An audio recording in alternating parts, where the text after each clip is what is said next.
In our eyes, wild animals will always have a certain element of mystery. Some of them have an unpleasant reputation. Magicians and witches turned them into evil spirits. But reality contradicts these beliefs. Filmed in the wild without any gimmicks, these notorious or unloved animals are simply magnificent.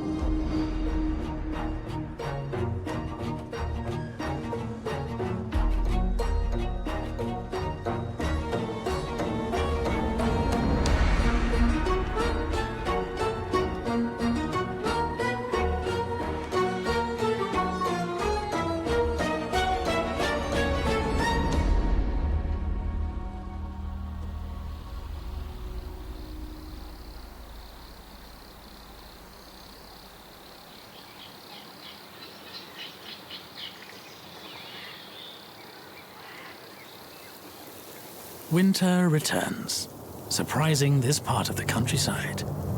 Snow is announced for the afternoon.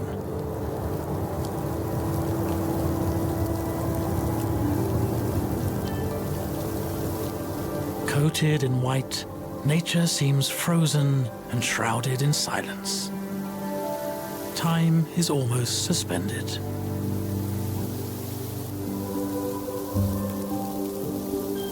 But for the red fox, time never stops. By day, by night, in rain and snow, it roams its territory.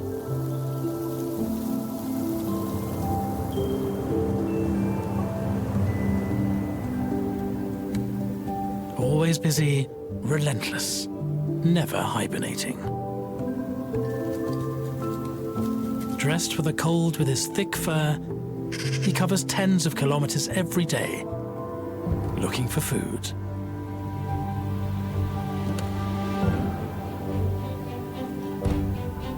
What kind of prey will he flush out in this white desert?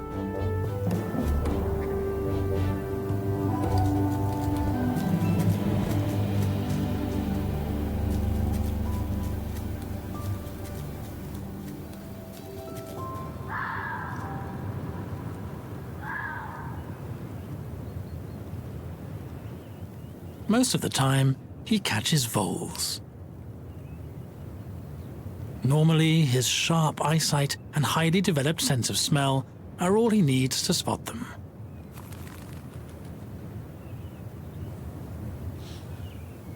But these two skills are no use with this kind of snow cover.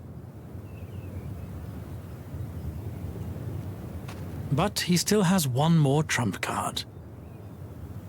He has two big ears, and voles are very chatty. They emit ultrasounds that the fox can detect with amazing clarity. And voila, even in the snow, the chatty voles are found and caught.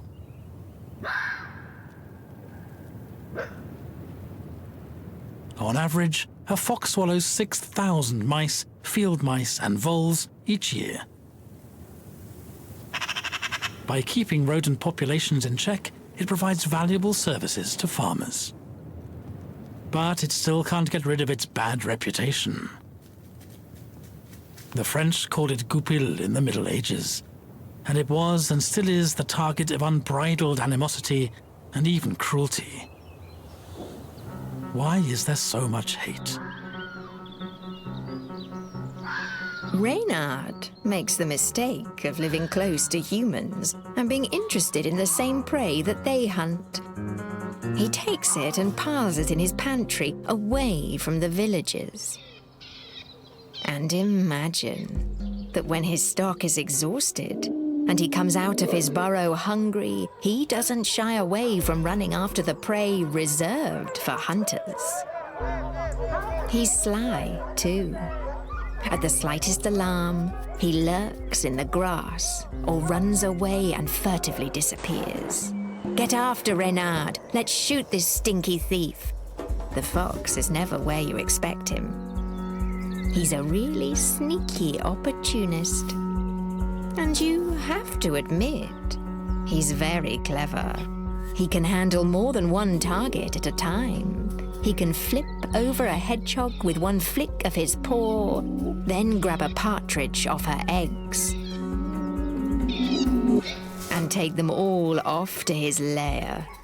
All his enemies agree he's an insatiable glutton. That's why he's here to loot our chicken coops. Nail a starfish soaked in fox blood to the door, said the elders. It wards off this despicable animal's evil spells. Oh yes, the fox was even thought to be demonic. Your enemy, Beelzebub's accomplice, was dressed in his skin.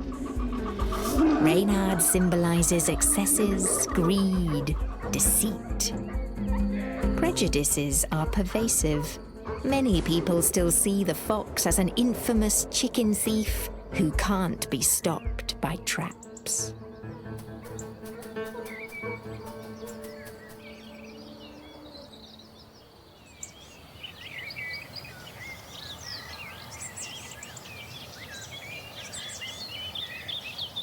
Luckily, the fox has more and more defenders. Frank Wigner is working hard to rehabilitate it.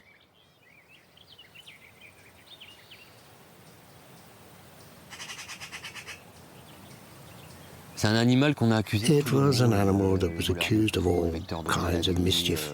Chicken thief, disease vector. In the 70s and 80s, there were problems with rabies, and they just had to be vaccinated. In my opinion, it is more useful than harmful. It can transmit diseases, but it is also an effective barrier against others. It plays a key role as an agricultural support. It cleans the countryside by eating carcasses. It has its role as a predator in our ecosystems. It is true that the fox lives close to humans and sometimes helps himself into their hen houses, if the door's not properly closed. Sometimes he bites one or two chickens for convenience.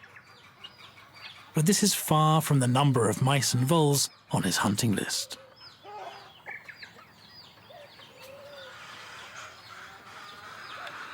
Because of its petty thieving, the fox has been labelled as a beast to kill. But it plays a crucial role in balancing ecosystems. And without it, the crops would be full of rodents.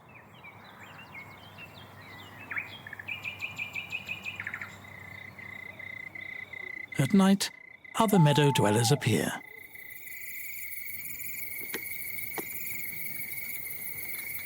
To reveal them, Benoit Daum puts up a large white sheet illuminated by a mercury vapor lamp.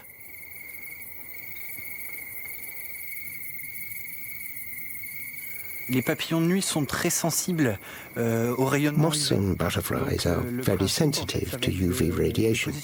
So we position lamps that emit the widest UV spectrum to attract and trap them all. Attirer et piéger tous ces papillons.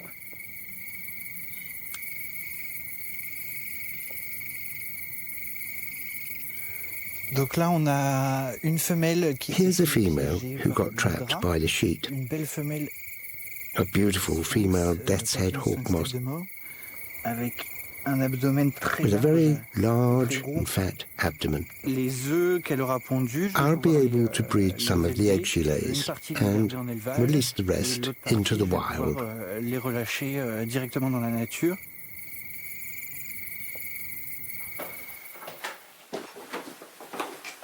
In his attic, Benoit has set up his Hawk Moth breeding center. Donc il est originaire d'Afrique. It's a native of Africa. De passage chez nous à la période. It's come to us for the summer. En fait, c'est un. It's a migrating insect. Qui est migrateur. Il fuit. It's fleeing the drought in Africa to come and breed here. C'est un papillon qui est. This moth is made for travel and flight. C'est un papillon qui Very est très robuste. robust.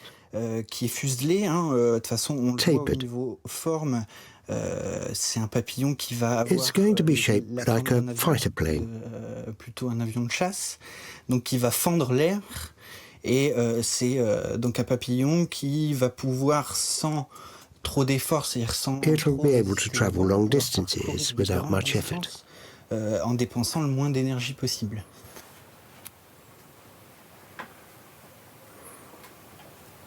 Les femelles The biggest ont challenge absolument will be to besoin feed it. d'avoir le ventre plein pour pouvoir être performantes à la ponte. Donc le plus gros défi, ça va être de We're going to get l'alimenter, the moth to de stick façon its manuelle. proboscis Donc, in on the va honey venir chercher solution. la trompe du sphinx pour la plonger directement dans la solution miellée. En s'alimentant, le papillon va faire chauffer ses ailes pour As it feeds, le départ. it'll warm its wings so it's ready to Dès qu'il go. aura fini de s'alimenter, comme ça, il est opérationnel pour repartir directement.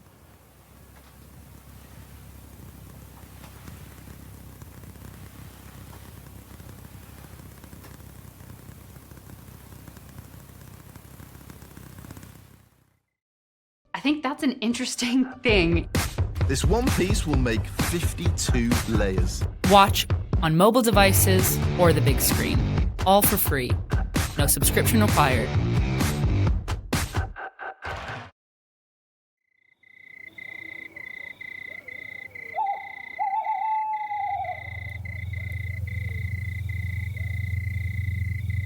In nature, the moth feeds on honey that it sucks up in the hives.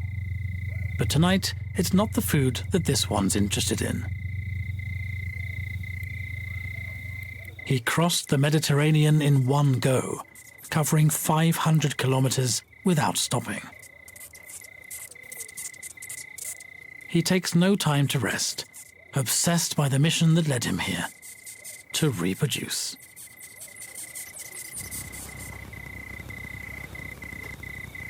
Guided by the pheromones and ultrasounds emitted by this female, he performs his task as quickly as possible. The skull pattern on his back and his intense appetite for honey from the hives were enough to make him a hated moth. The legends presenting him as a messenger of bad omen are persistent and, of course, unjustified.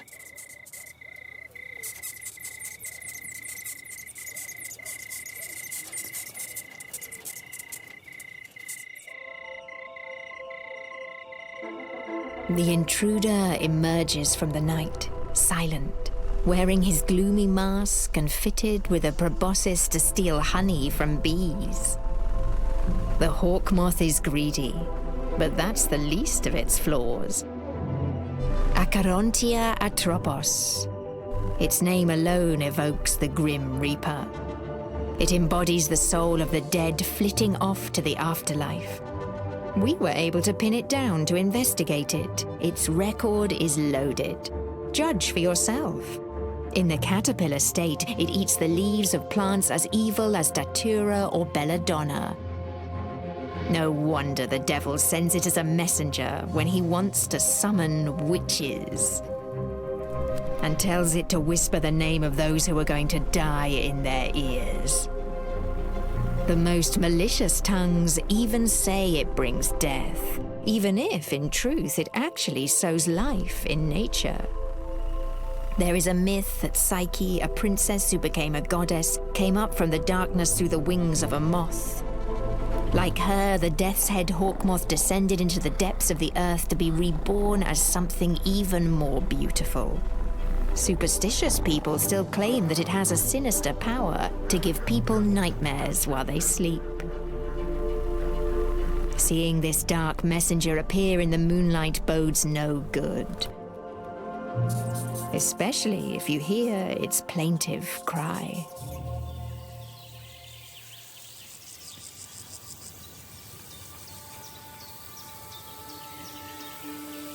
It's early spring on the meadow. Tractors and scythes haven't passed yet. Nature flourishes freely.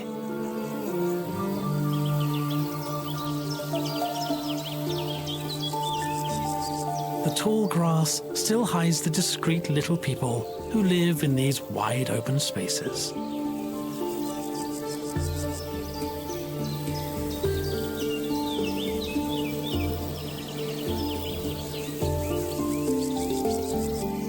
The buzzard has found a high place to observe its hunting ground.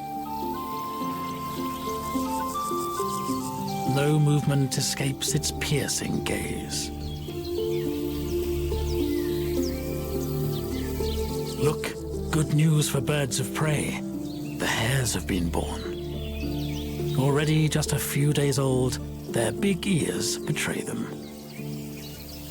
Instead of digging a burrow, the hare camps on the ground in a single hollow. Quickly made, but easily spotted by all kinds of predators.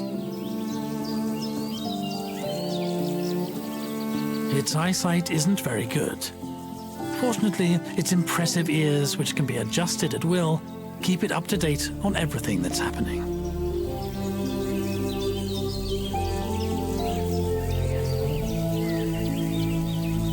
It's always on the alert. And if danger strikes, its long front legs will propel it towards the thickets at more than 60 kilometers an hour. The European hare is used to our cultures, yet we don't know him well enough.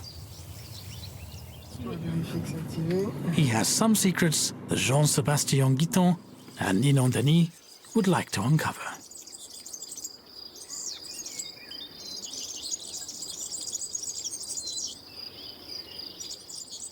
The hare is afraid because the outside world has not his best interests at heart, so he needs to hide to survive.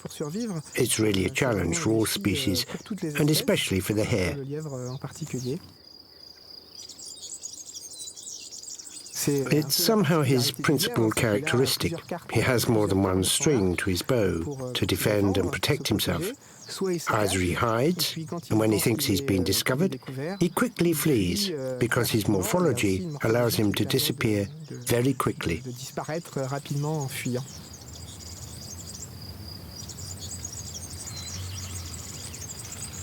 In the Picardy Plains, the researchers set traps.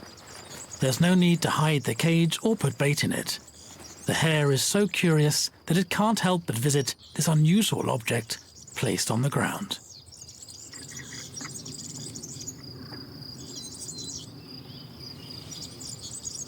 To avoid stressing the hare, it's better to darken the cage.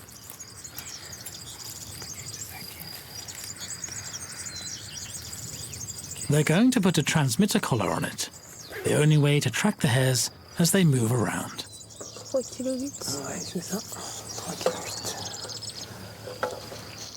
The routine exam will improve population data.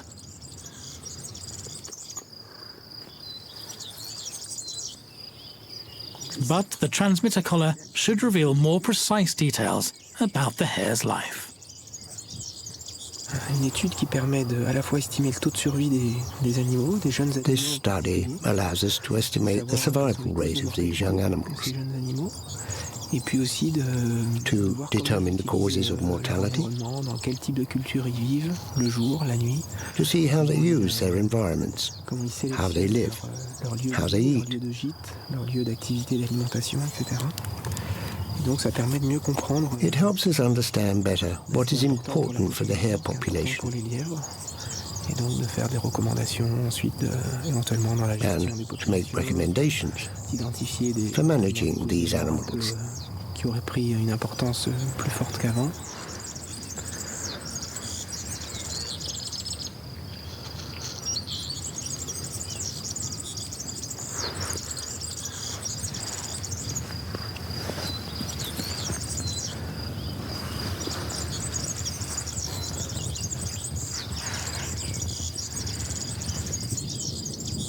His curiosity led him into a truly unusual adventure, and now all he wants to do is to go back into hiding.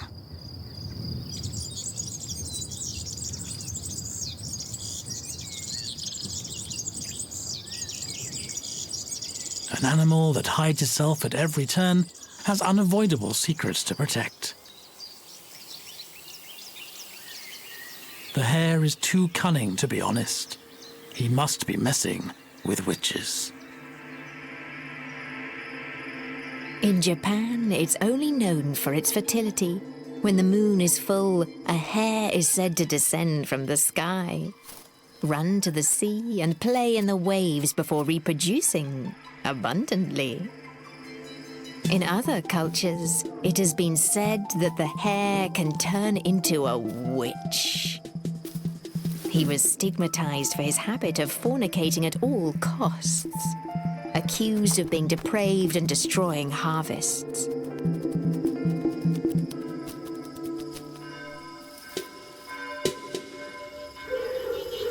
In the past, witches turned into hares would thwart the spell with this incantation. Hare, hare, may God take care of you. I'm in the form of a hare now, but in a moment I'll be a woman. Cursed here, he's an inspiration elsewhere. The Indians say that a hare had been eaten by a hungry old man who was none other than the king of the gods. He placed the remains of the hare on the moon so that his sacrifice would remain visible. In our countryside, it was especially important not to cross the hare on its way. It was bad luck. Different organs of the hare entered the medieval pharmacopoeia and the witches' books. Its gallbladder for the wounds of lepers, its brain to make babies' teeth emerge faster, its blood to help women in childbirth. Still, other organs gave the best love potions, aphrodisiac drinks, and fertility potions. The moon, which watches over the cycles of death and rebirth, has protected the hare. Thanks to her, his next leap will lead him to the light of day.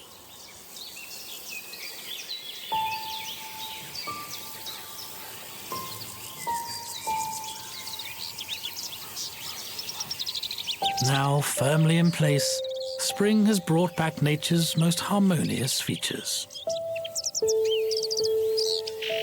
Back from Africa, the red-backed shrike finds its perch again, from where it can see the wonderful transformation. The emergence of wildflowers that compete elegantly to attract insects. The appetizing green of the brand new grass.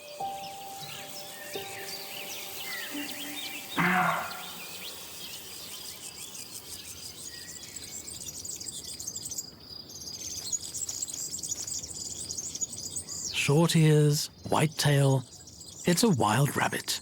It digs its burrow in the meadow. It can't be confused with the hare, which has long, black-tipped ears. Even though it spends its days and nights outdoors, the hare doesn't have a dewdrop on its coat in the morning. It also cleans itself daily to remove fleas, moths, ticks, and other vermin that live in its fur.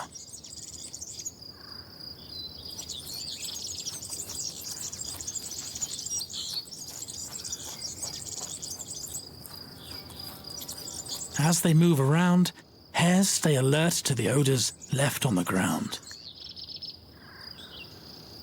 They carefully avoid the musky traces of the fox they're not keen on meeting. But strangely enough, the two species sometimes coexist in the same meadow. The fox, in any case, wouldn't presume to hunt a hare, knowing how fast it is.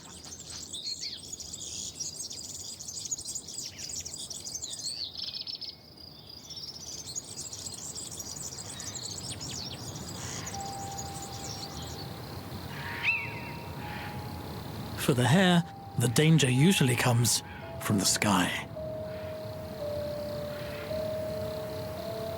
The buzzard locates its prey from a distance of more than 100 meters. Its visual acuity is exceptional.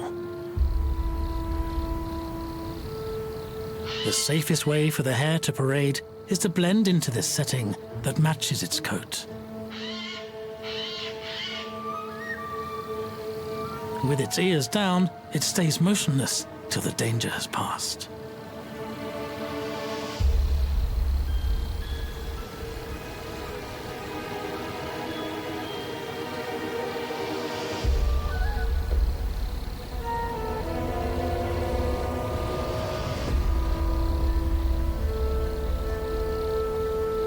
It's rare for a buzzard to catch a hare. It mostly throws itself on small rodents. This makes it a valuable ally for farmers, just like the fox.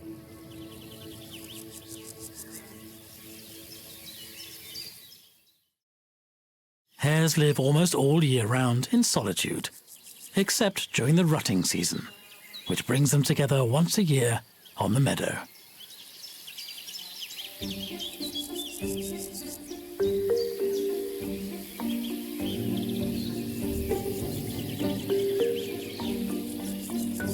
The males, the jacks, will fight for the favors of a Jill, the first female in heat who'll join them in the arena.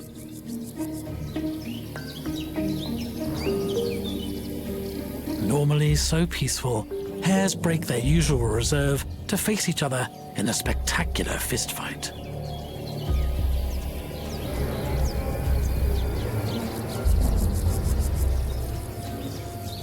The stakes are clear. The goal is to win the exclusive privilege of mating with the Jill.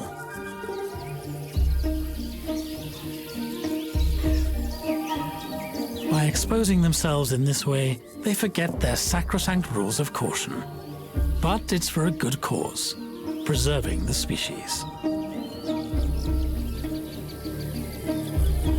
Speed races, kicks, bites, the jacks begin with a qualifying event.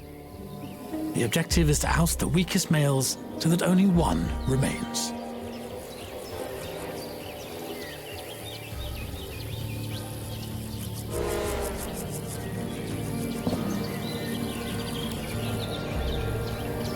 The winner redoubles his efforts against the last contenders.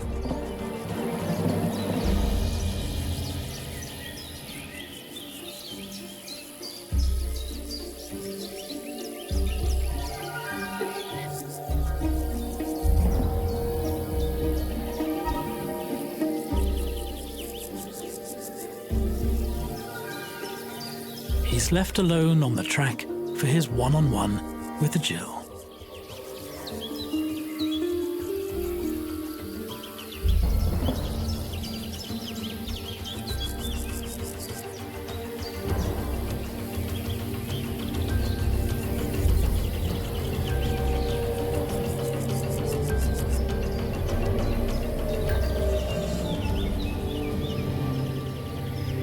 Although the courting can last for hours, its final outcome is very cursory. It's over in almost no time at all.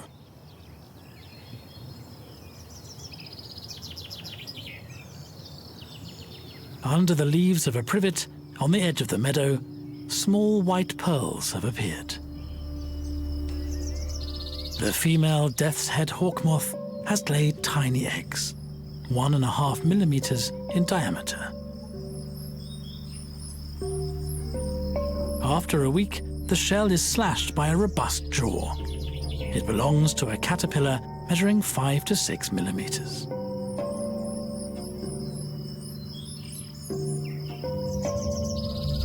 This membrane is full of nutrients.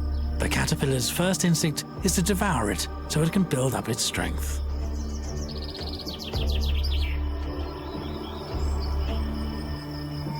This caterpillar has a strange horn at the end of its abdomen, like a spur pointing up to the sky, but absolutely harmless.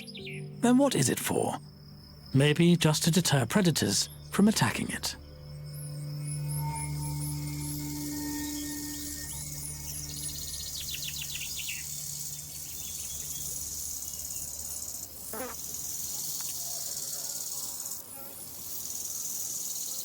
The caterpillar can move in any position. Its muscular legs stick to the leaves like suction cups. And now its mandibles start doing their job. It has to eat relentlessly to grow as fast as possible.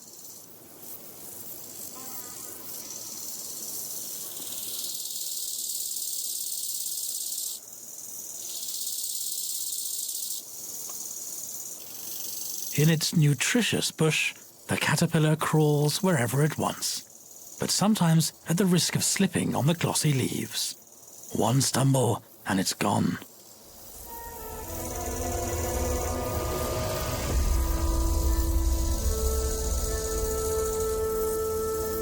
Luckily, it's got a rope to rappel back up. Besides saving it from a fatal fall, this silk thread also serves as a ladder to get back to its pantry.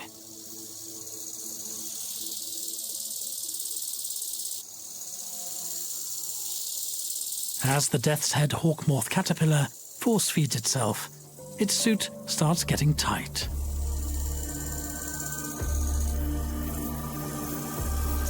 Three days after hatching, it's already doubled in size, and it's starting to shed its first skin. Of course, it keeps its horn upright like a radio antenna. The skin contains proteins it needs for growing. Since growing is its one and only objective, the caterpillar nibbles at it.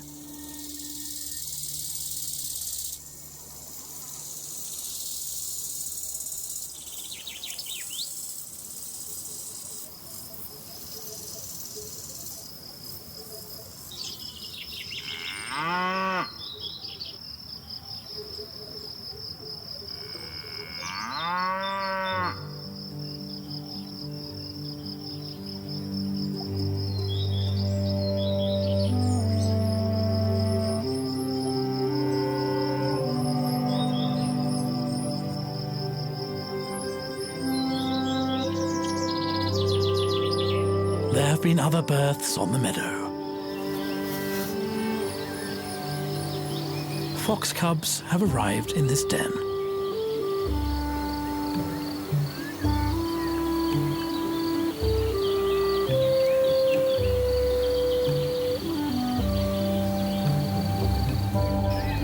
A fox gives birth to an average of 4 to 6 cubs, depending on how much prey it has on its territory.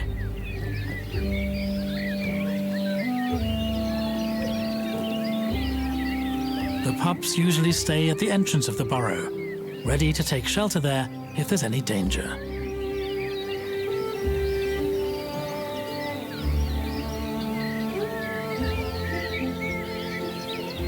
For now, the meadow is the unknown, a space where it's tempting but risky to venture.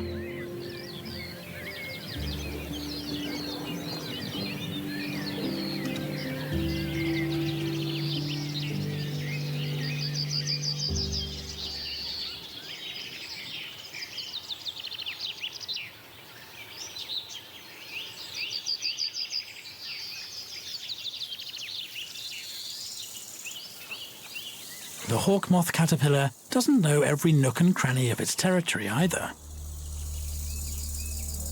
It's only 20 millimeters long, and this privet is as large as a forest for it.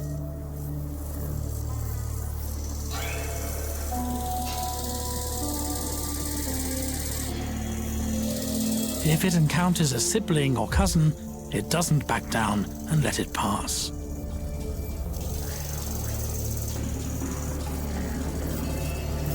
With each one stubbornly defending its own turf, it can only end in a fight.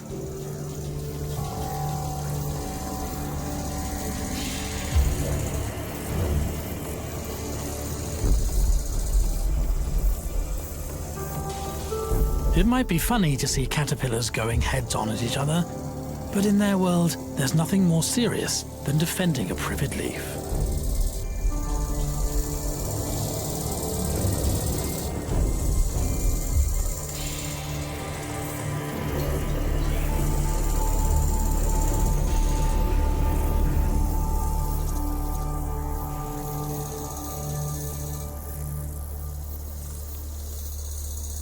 One of them finally surrenders and turns back.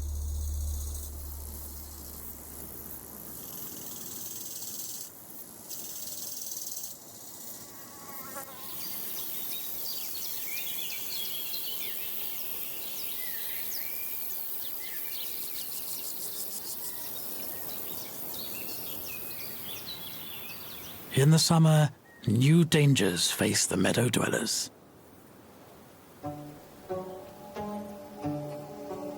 This predator doesn't come out of the sky like the buzzard, and its weapon leaves little chance of salvation.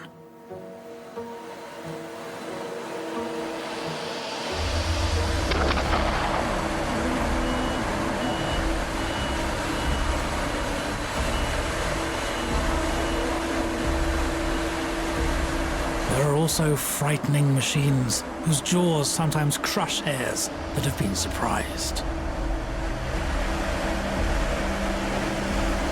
Finally, there's a third threat, which can't be avoided.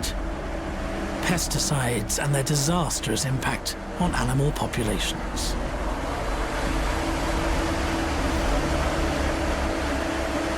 The hare is fragile, like every link in the meadow's biodiversity.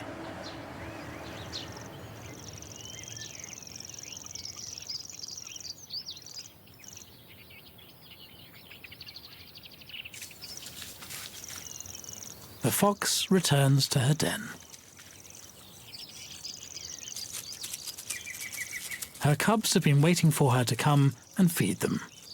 She still suckles them, but she's also starting to share her prey with them.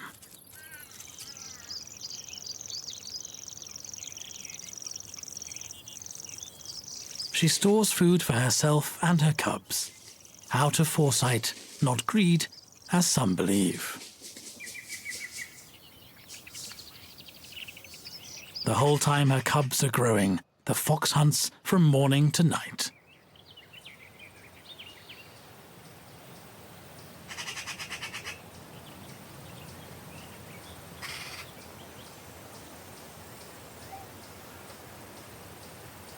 Relying on her expertise, she confines herself to small mammals: field mice, mice, voles.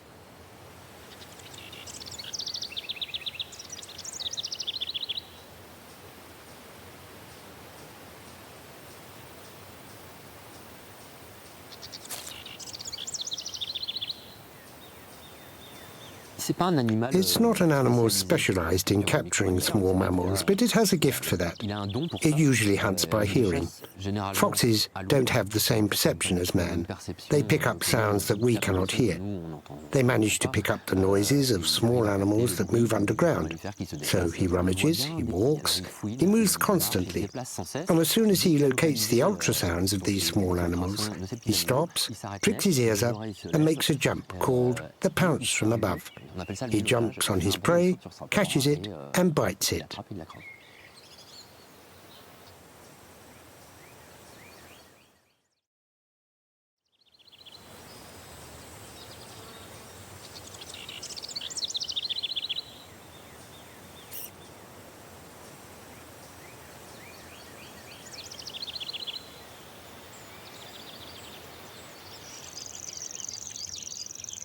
In the burrow, the cubs start getting frustrated, and hunger makes them impatient.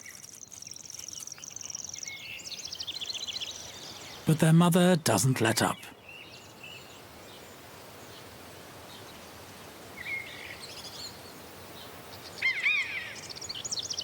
Her buzzard seems to envy her this prey, but the fox won't let it go.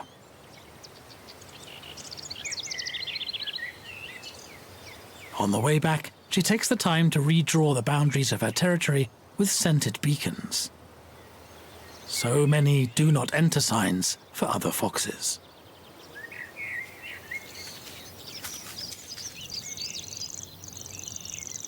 The den is empty. Where are the cubs?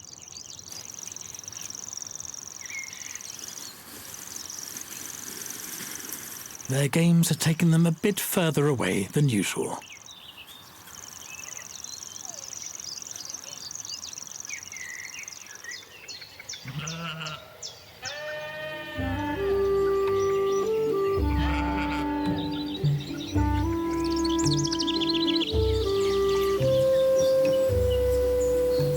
Before they're 2 months old, the cubs venture out on the meadow and beyond.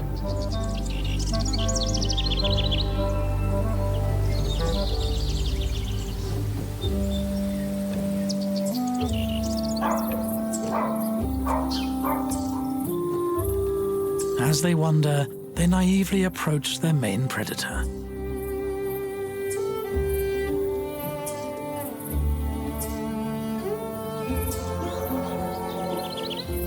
Humans, and they'll soon learn to be suspicious of them.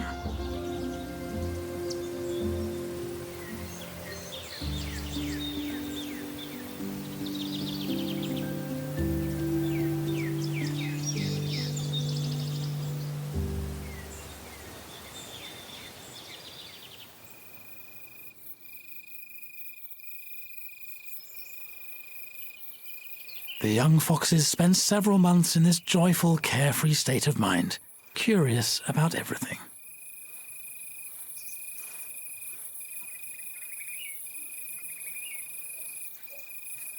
Nothing scares them. Well, almost nothing.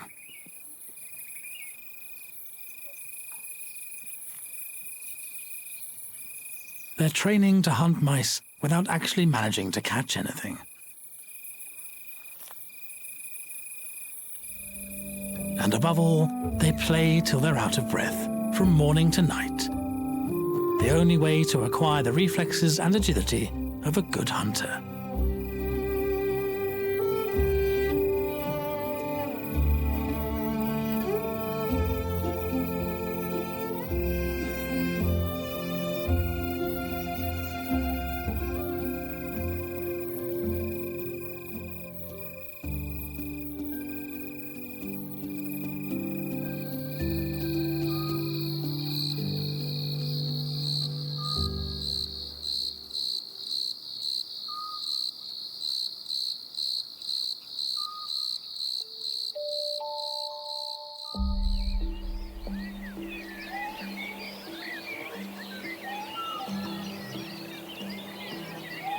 In the middle of summer, the haymaking season starts.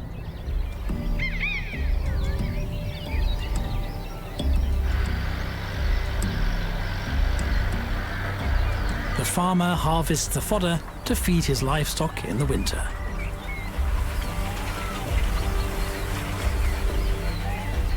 For mice and other small rodents, it's a real cataclysm. They're totally confused, and predators know how to take advantage of it.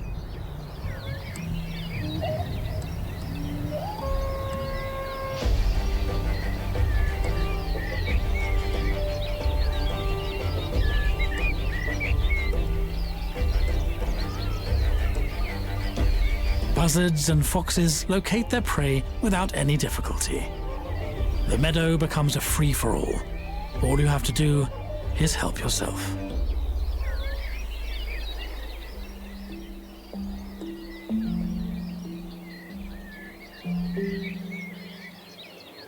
Because it only hunts small prey and has to roam its territory to find a lot of them, the fox is considered a detestable lurker, except in the eyes of its defenders. It's an animal that's hunted, trapped, all year round, for reasons that aren't necessarily justified. I want to be the devil's advocate. I want to defend him. I find it exciting. Could watch it for hours, hunting, growing in the wild with the smell of cut grass. I'm in heaven. I'm fascinated by this creature. It's an animal that can live anywhere. It lives in all environments, forest, monoculture, city, desert. It is an animal that adapts to everything, very well and very quickly. That's why, despite the hardship it's been through, it's still around.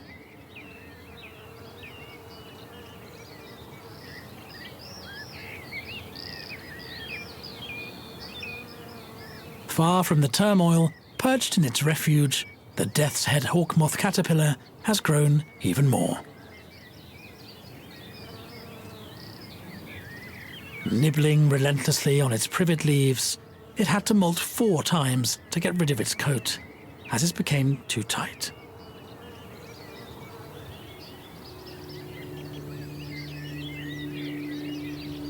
Now it's wearing its best outfit. It's 20 days old and almost 12 centimeters long.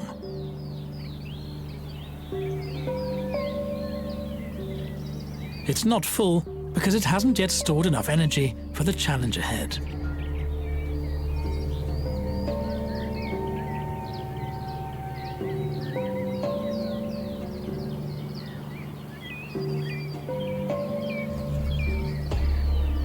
The privet began to suffer from its voracious appetite. Its leaves disappear one by one. If the caterpillar carries on gorging like this, it'll soon be stripped bare.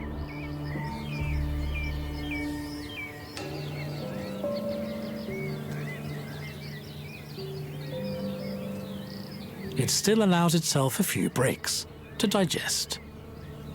It then adopts a strange position somewhat like that of the Sphinx. The French call it a Sphinx moth because of this.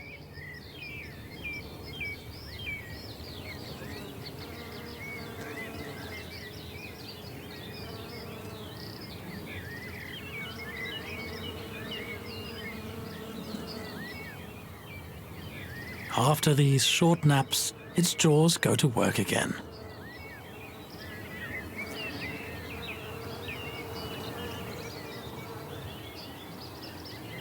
But soon, this intensive chewing will stop.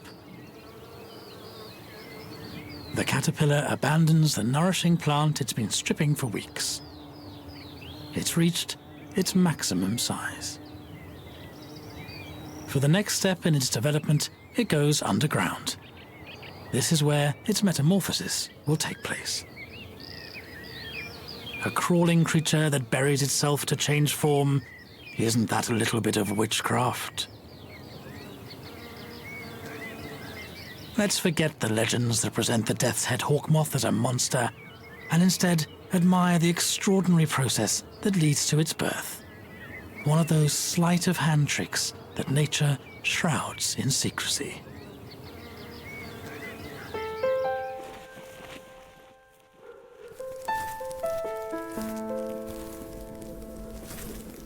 The death's head hawk moth caterpillar has dug a gallery, like a mole, and at the bottom of this it builds a pupal chamber by cementing the soil around it with liquid secretions.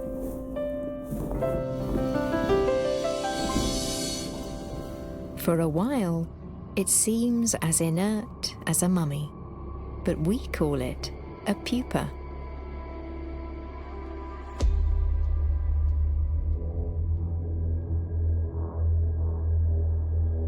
And in reality, it's very much alive.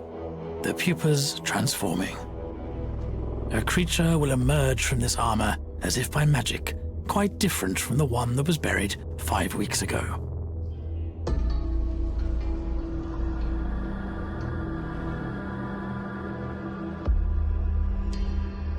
The imago, the adult moth, slowly emerges.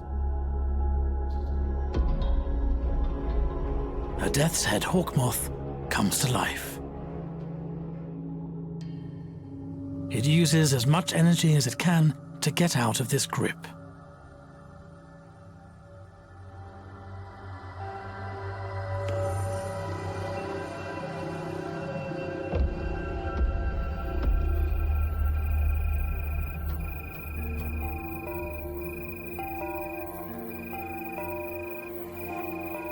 Once it can move freely, its first reflex is to go out into the open air.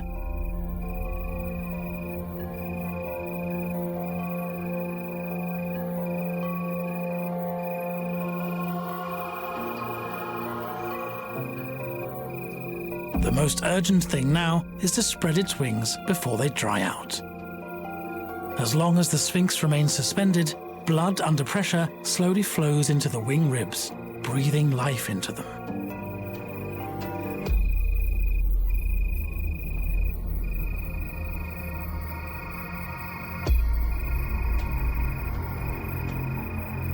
The moth lets its wings swell, and it opens them wide.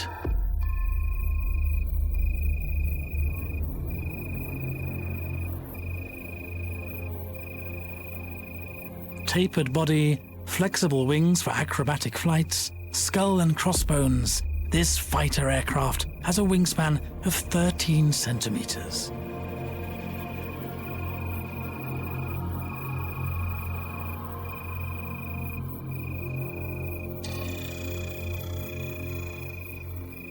The engine still needs to be heated.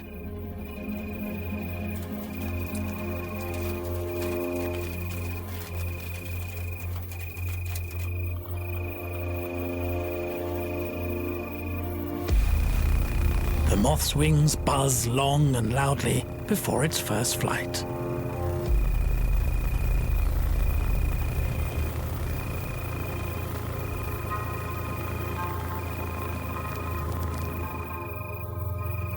Its flight logbook will soon send it back south to escape the winter up north. Then it'll return to get married right here, where it was born.